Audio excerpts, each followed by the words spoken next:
சரி, எடுத்த படம் வந்து இந்திய எதிர்ப்பு போராட்டம், ஒரு வரலாற்று கதைக்களம். Point number 1.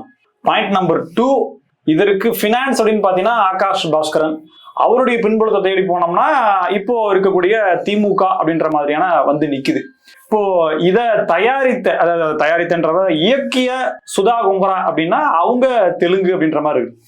எலெக்ஷன் வரப்போகுது, இவங்களே பணத்தை போட்டு ஒரு தவறான அல்லது புனையப்பட்ட ஒரு புனைவு கதையை வரலாற்று சான்றா வச்சு ஒரு படத்தை எடுத்து மக்களை நம்ப வச்சு இதுல இருந்து இன்னும் பல 1000 கோடிகள், இப்போ இதுக்கு செலவாச்சு ஒரு 100 கோடி, வசூலாச்சு ஒரு 1000 கோடி அப்படின்னு சொல்லி பிளாக் அண்ட் ஒயிட் அப்படின்ற மேஜிக் இதுல ஏதாவது இருக்கா?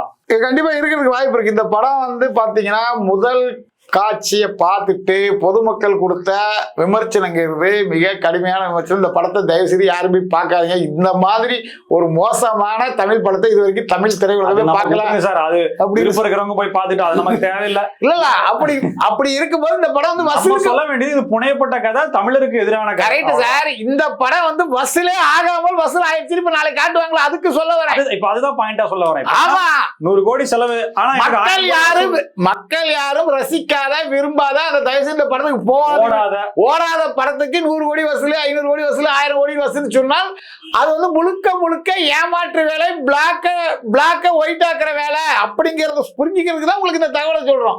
தியேட்டர்ல பாத்தீங்கன்னா இன்னைக்கு எல்லாம் காலியா தான் கிடக்கு.